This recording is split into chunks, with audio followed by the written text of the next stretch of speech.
Good morning, Travels with Dottie. Back playing with the new camera. I'm gonna walk to breakfast at Preferred RV Resort here. It's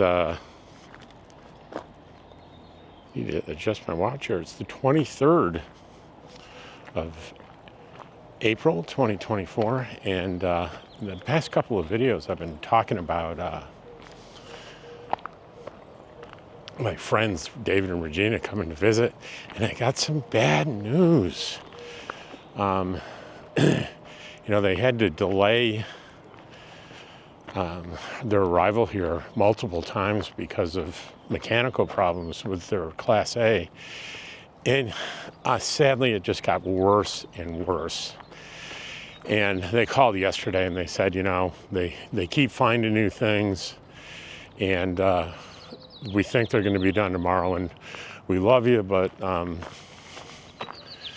we're going to head home. We're exhausted, and I don't blame them a bit. I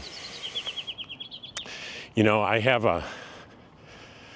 a sample size of maybe 1, 2, 3, 4 people that I know well that have Class A's, and I got to tell you,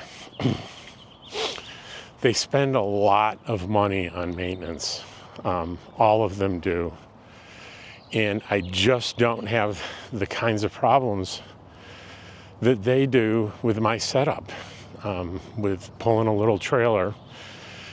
Obviously, I don't have mechanical problems because the mechanics are in my Ford F-150, and I've been really lucky with that.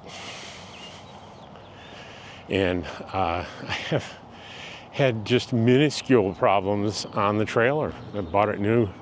It's a 2021, so it's 3 years old now. And see, I had a minor leak with a loose water connection that warped a piece of trim that's still there. I gotta get with it and replace that. What else? The hot water heater, I had to replace the motherboard. That was $100. I did it myself. Other than that, not a thing. And all my expenses have been absolute upgrades.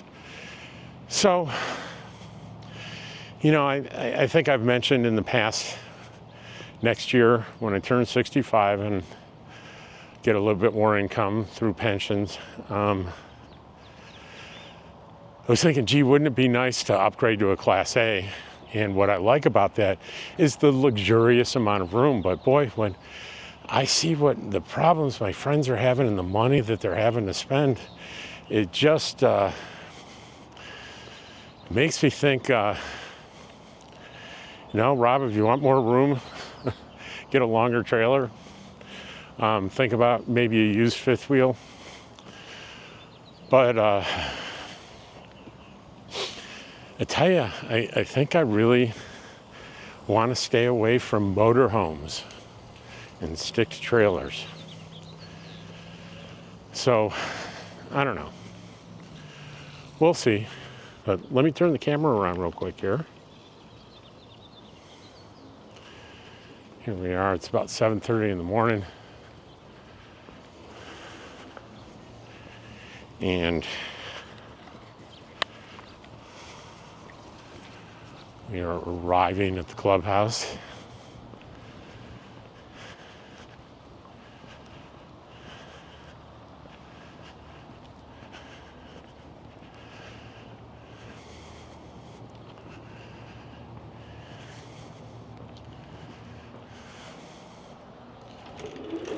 And here we are.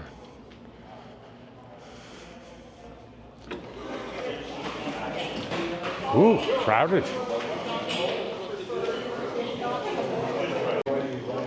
So they've changed the procedure a little here, and it's wonderfully. You pay your $6 and you have a seat, and they come and take your order and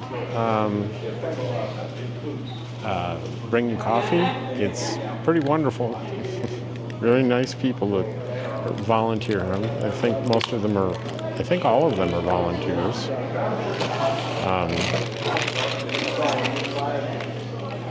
And so today's I'm going to have some scrambled eggs and some sausage and potatoes.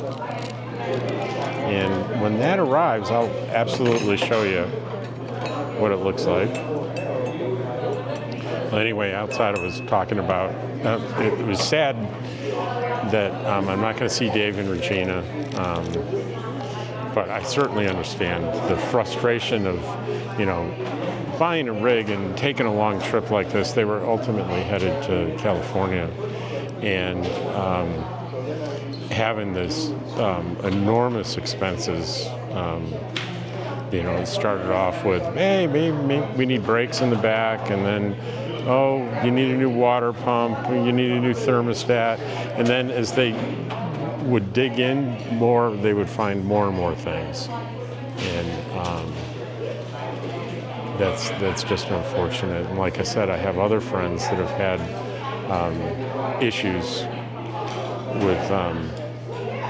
I had one friend that his slide busted and it was under warranty, and he got so frustrated with trying to get the warranty work done, he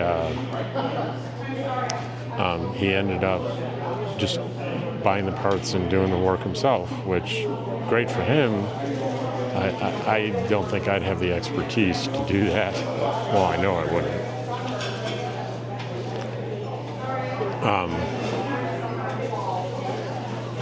I have a friend that has just a pristine, beautiful 20-year-old Class A that he takes such good care of, but every year it seems to be a different thing that costs thousands of dollars, and it can be, the expenses can be staggering. So, but you know what? I'll probably change my mind. But right now, I'm a little scared off of motorhomes, and getting more and more comfortable with pulling a trailer. There's no engine and transmission in a trailer. It's all in the truck, and it's not that hard to buy a reliable truck. This isn't wood, it's plastic, but I'll knock on it and pretend it's wood, because certainly people have had nightmare problems with the very same truck I have, an F-150. And I don't know, maybe it's luck of the draw, but I bought mine brand new in December 2018. It's now March of 2024, so that's it's coming on this December to be 6 years, and the only single thing that's happened is I have a bad knock sensor, and it's $1,200 to pull the engine out to replace the sensor. And they said, when they looked at it, they said the sensor's bad. It's not, you're not having the engine problem that it's designed to detect. So I elected not to spend that money to replace the knock sensor. But I've changed oil. After last year, like the 5-year mark, I got new tires, which is a brilliant idea to do. Definitely 5 years, and even if the treads look okay, 5 years I think is the max, especially if you're pulling a load. So I've changed oil, filters. I had a huge mechanic do a bumper-to-bumper check, and I didn't need anything, including brakes. The brakes were good. Everything was good. So transmission, everything checked out A-OK. So I've been blessed with my Ford F-150. It's a 3.5 EcoBoost. It's a 2-wheel drive. It does have a differential lock on it. And the trailer's a Winnebago Micro Mini 2100 BH 2021, and I got lucky there too. I think this thing was manufactured right at the start of the pandemic, so it wasn't really affected by the manufacturing problems that came later. Micro mini models that came later were plagued with all kinds of problems. All you got to do is hop on the Facebook page, and you'll see the nightmare problems people are having now. Winnebago, they make good. They don't turn people away, but it can be difficult to get the work done. You got to get the parts ordered. You have to get a slot in a dealership to get the repair done. And I'm glad I don't have to face any of that. And I tell you, the ideal thing would be me just to keep what I've got and, continue to find ways to be comfortable in it, which I've been pretty successful in doing. So that's it. I'm gonna, let's see, it is Tuesday. I'm trying to think what I'm up to today. I have a couple of Zoom meetings, one at 11:30, one at about 4.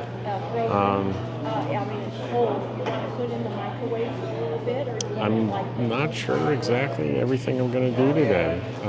I'll have to think about that. This may be the video for the day. It'll be probably uploaded tomorrow.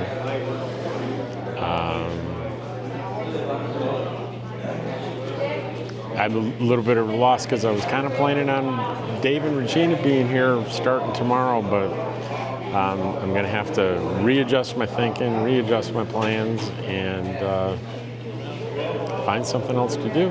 And I'll take you along with me. I'm going to let you know, and I'll turn it back on when the food arrives, and I'll show you what the food looks like. I know you like to see that. And there is the beautiful breakfast. And you probably are not able to tell from the condition of my table, except for maybe this wad of paper here. I knocked my coffee cup over and spilled coffee all over the table. They came over to rescue me. I was so embarrassed. But this is what the beautiful breakfast looks like. Well, here I am walking back home after breakfast. I had quite the hard time in there, spilling my coffee and then dropping my silverware on the way to take it to the wash station. There was a fellow sitting behind me, laughed, and he said, "Maybe you should think about going home and going back to bed." I thought that was pretty funny. So anyway, one of the things I was doing is, I have to spend time every day. Not everyone may know that I have a daily short that I do, and it's positive news. I find a positive news story, and I publish it every single day. And I think today is day 60 or 61. So I found some positive news. I was looking through and I saw NASA lost contact with Voyager 1 due to a computer problem, and the article is all about how they solved it. And I said to myself, Voyager 1? That's still a thing? Voyager 1 was launched in 1977. 1977, guys. That's when that was launched. And over 40 years ago, it's still up there. And they resolved the problem, and they're back communicating with it. And it's 15 billion miles away. Let's just try to wrap our heads around this. This contraption that we launched into space has been going for 46 years. And, the headline was, hey, NASA solved this complicated problem remotely with the software. And it goes into all kinds of details. I mean, that's remarkable. Yeah, but damn, it's still going, and it's 15 billion miles from here. That's completely amazing. And that's going to be my good news. So if you see the short for the good news of the day, you can skip it because you already know it. And the article is, I'll put the article to it and also in this description, so you don't have to hunt for my good news short. So that's going to be the video for today. I'm almost home. And I hope you all have a nice day. And as always, I appreciate you taking your time to watch my videos. And we'll talk to you soon.